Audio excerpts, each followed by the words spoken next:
Assalamualaikum warahmatullahi wabarakatuh.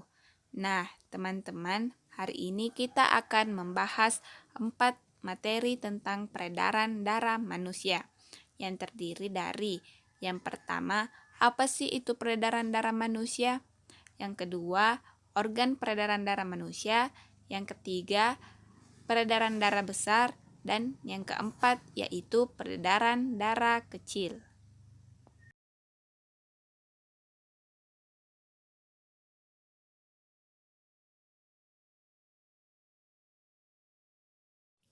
Nah, yang dimaksud dengan peredaran manusia adalah suatu sistem yang berguna untuk menyalurkan berbagai zat penting seperti nutrisi dan oksigen dari jantung ke seluruh tubuh.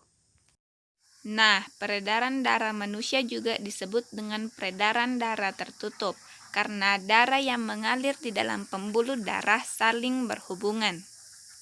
Nah, tidak hanya itu teman-teman, peredaran darah manusia juga disebut dengan peredaran darah ganda karena darah yang mengalir ke seluruh tubuh dengan melewati jantung sebanyak 2 kali.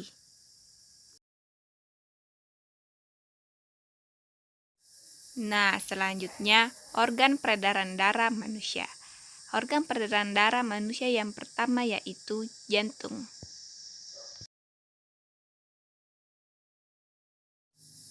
Jantung di dalam rongga dada terletak di sebelah kiri. Jantung berfungsi memompa darah ke seluruh tubuh.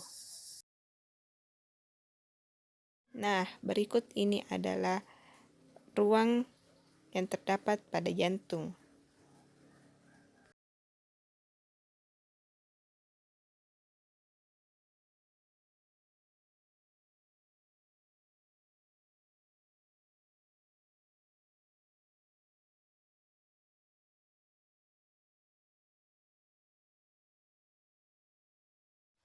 Pembuluh darah.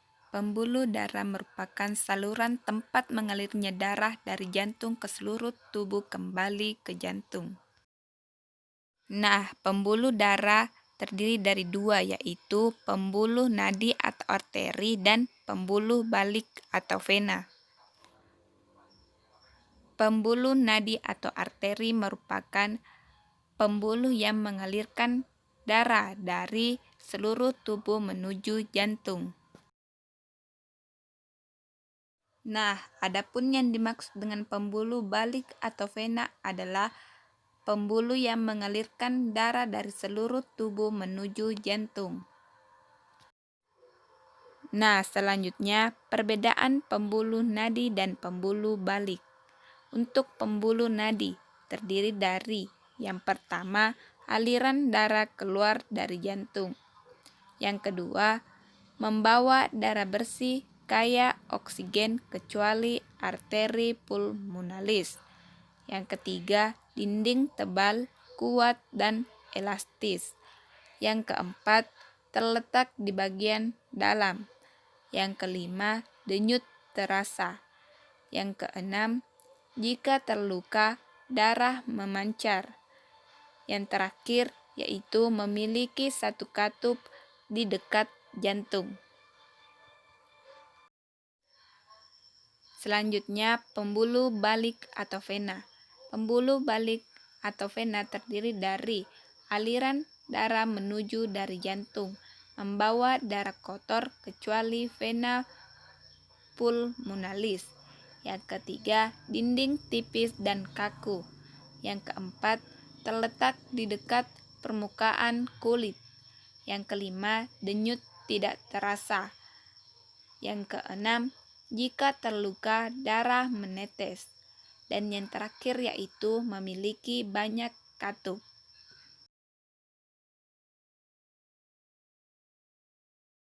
Pembuluh nadi yang paling besar disebut dengan aorta. Nadi dan pembuluh balik. Pembuluh terkecil disebut pembuluh kapiler. Pada pembuluh kapiler terjadi pembuluh pertukaran oksigen dan karbon dioksida.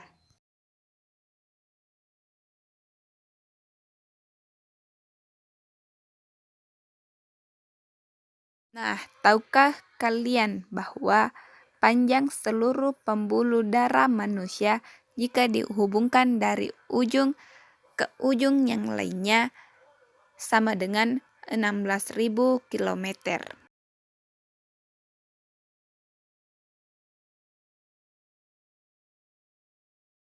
Serambi kanan berfungsi menerima darah kotor atau darah yang kaya karbon dioksida dari seluruh tubuh.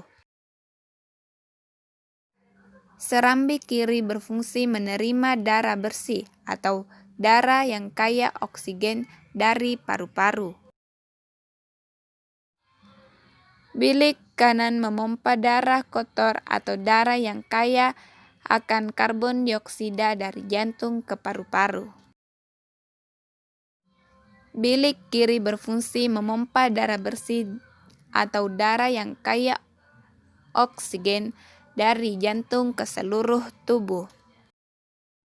Vena pulmonalis membawa darah yang banyak mengandung oksigen dari paru-paru ke jantung. Paru-paru berfungsi sebagai penyuplai oksigen ke dalam darah. Arteri pulmonalis mengalirkan darah yang banyak mengandung CO2 dari jantung ke paru-paru.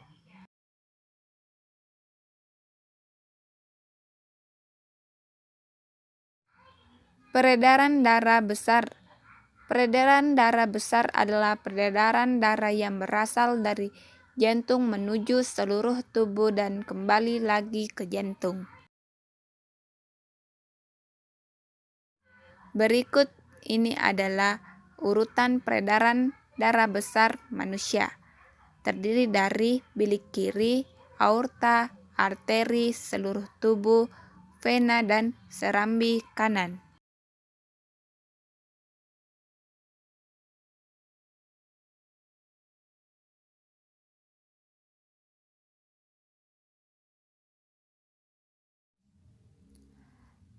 Peredaran darah kecil. Peredaran darah kecil adalah peredaran darah yang berasal dari jantung menuju paru-paru dan kembali lagi ke jantung.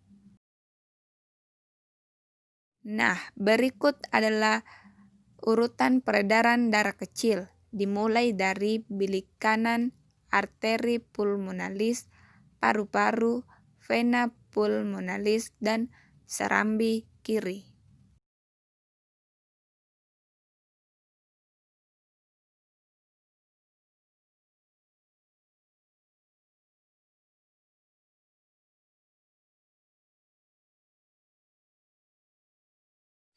Nah, itulah materi tentang peredaran darah manusia yang terdiri dari pengertian peredaran darah manusia, organ peredaran darah manusia, peredaran darah besar, dan peredaran darah kecil. Semoga video ini dapat bermanfaat untuk teman-teman dan jangan lupa jaga kesehatan agar tidak terjadi hal-hal yang diinginkan.